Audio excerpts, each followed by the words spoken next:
I thank the National Forum for Protection of Human Rights to arrange this particular conference.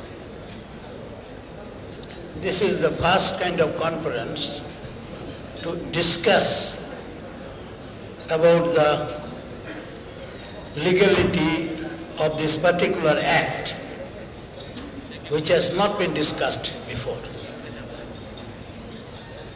While discussing about it, the first thing that I remember that this particular act, which was enacted on the 28th of July, 1973, and the Parliament passed it to try 195 prisoners of war, POWs, of Pakistan Army on charges of genocide and other crime against humanity. After the similar conference, whether it is 195 or it was 93 to 98,000 Pakistani soldiers who participated at the time in the war against the independence of war waged by freedom fighters and the people of Bangladesh. 195 and 93 to 95 Pakistani army, they were the principal offenders in relation to this particular act, and they have been let off. They are the principal offenders. Now the principal offenders having been let off, the natural corollary is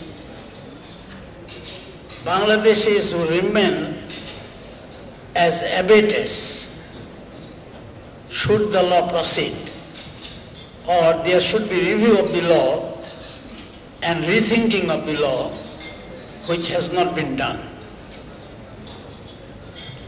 And my humble request would be that this is time, it has to be reviewed as to whether after the release of 195 POW for which this particular law was enacted have been let off.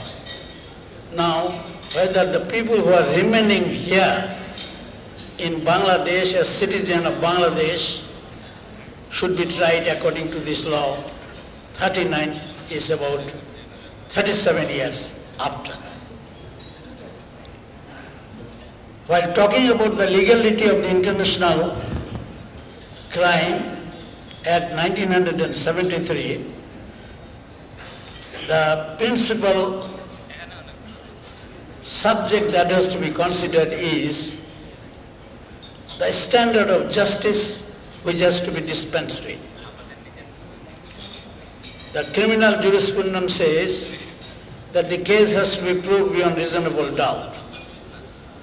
Let 10 guilty men be released rather than one innocent be punished.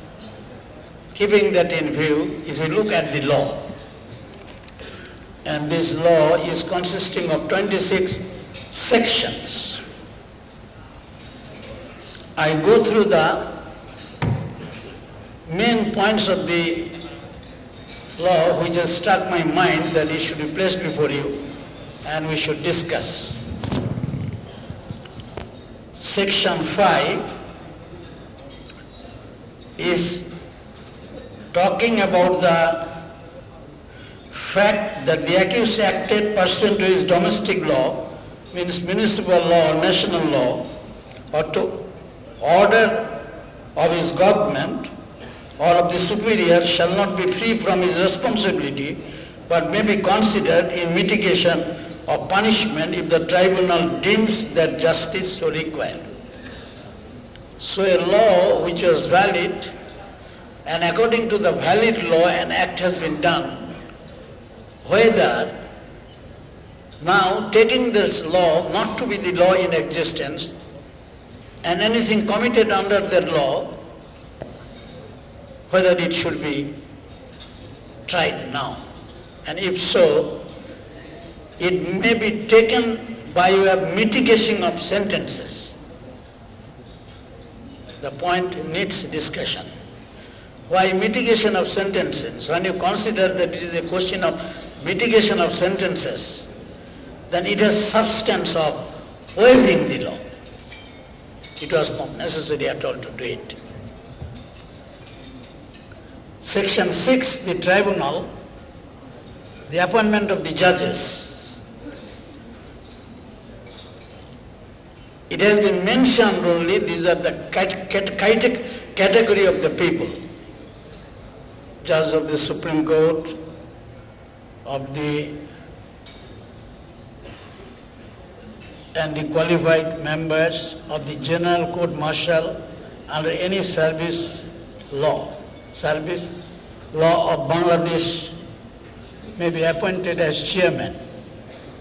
Now, to be a member of General Court Martial, as far as I remember, that Section 86 of the Army Act 1952, a captain of 3 years commission in that case could become a judge, could become a chairman, if the law is not changed by now. I do not know, I am talking about the old law. It has been changed. No, it has been. It has been changed. So it's only done. Then actually this, my particular submission is withdrawn. Now coming to the same section, neither the Constitution 16, neither the constitution of a tribunal nor the appointment of the chairman or member shall be challenged by the prosecution or by the accused person or their counsel